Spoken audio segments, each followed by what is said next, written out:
So, you've decided you actually want to live in Mexico, not vacation here, not do the tourist visa shuffle every 180 days, but actually live here. That means one word: residency. And specifically for most people, that means temporary residency, or the visa residente temporal. I've been an immigrant here in Puerto Vallarta for some time now, and I'm in the middle of my citizenship process myself. But before you go anywhere near citizenship, you need to go through this step first.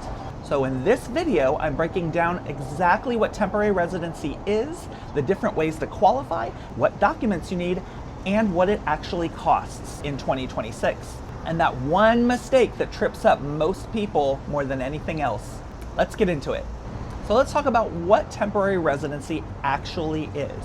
Temporary residency, or the residente temporal, is a legal immigration status that lets you live in Mexico for longer than a tourist permit allows.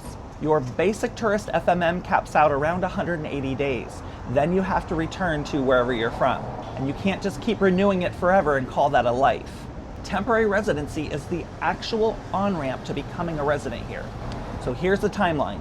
First, your card is issued for 1 year, then it expires. Then you can renew it for another 3 more years. After 4 consecutive years total as a temporary resident, you become eligible to apply for permanent residency. And permanent residency is generally the step before citizenship, if that's the road you choose to take.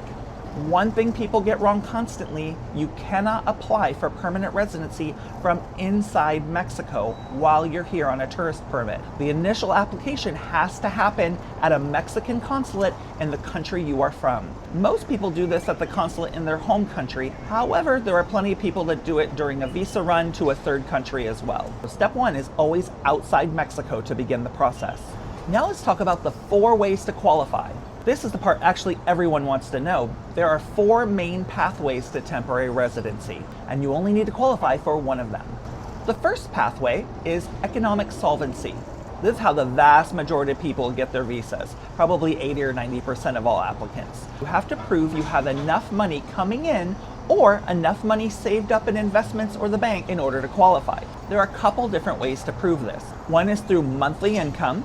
It can be 43 to 4,500 USD a month, shown consistently over the past 6, sometimes 12 months. And you prove that by showing pay stubs, bank statements, pension stubs, whatever works.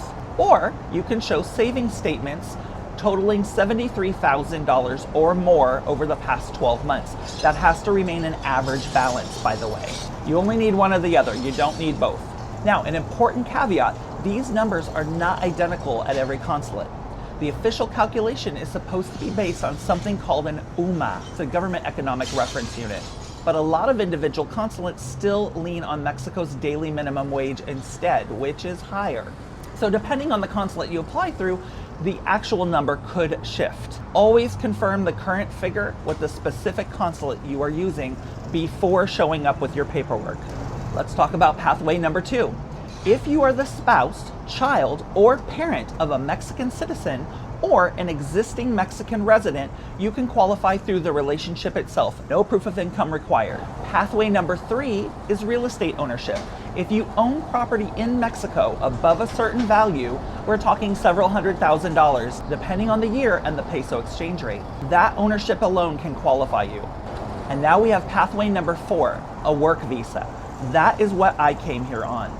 A Mexican company will offer you a job and sponsors your visa. In this case, the company handles almost all of the heavy lifting on the paperwork side.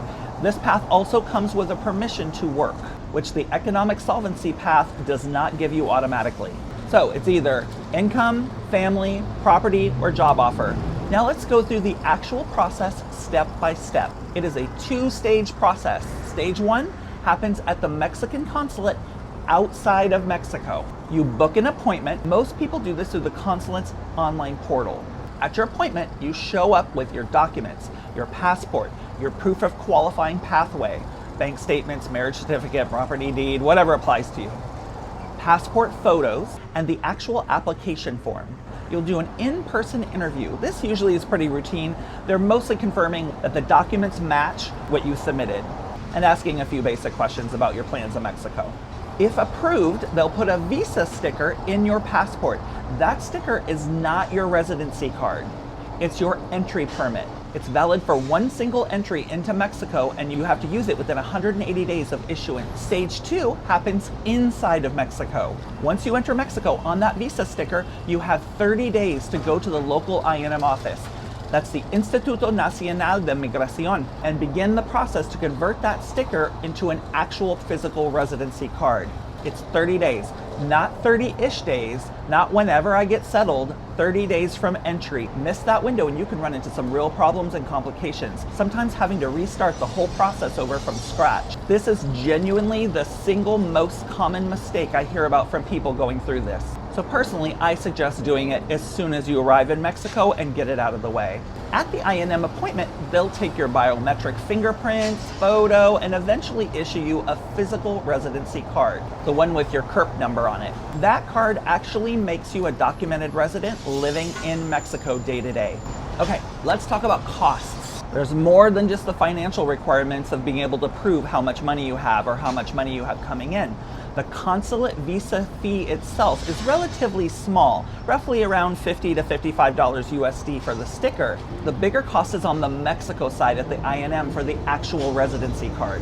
INM fees roughly doubled in... Girl. INM fees roughly doubled going into 2026 after... INM fee... INM fees roughly doubled going into 2026 after a fee schedule update, more than you might have seen in older guides online. Make sure you're pulling updated numbers.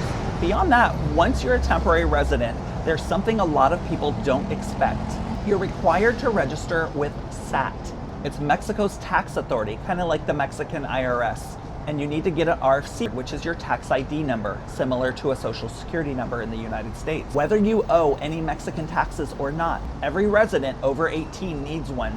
And practically speaking, that RFC, you will use it to open a bank account, you can start building credit, you can buy a car. The RFC is required for all of those things. If you are a US citizen, there's one more piece. Being a Mexican resident and living in Mexico does not exempt you from your tax filing deadlines. You still have to file federal taxes in the United States on the income you earn in Mexico. Luckily, the foreign earned income exclusion and foreign tax credit exist specifically to prevent you from becoming taxed twice. It's worth having a conversation with an accountant that knows both systems. The paperwork sounds intimidating when we just rattle all this off, but the actual lived experience of going through this is pretty manageable if you stay organized and hit your deadlines. The two things that people get in trouble with aren't complicated, they're just easy to overlook.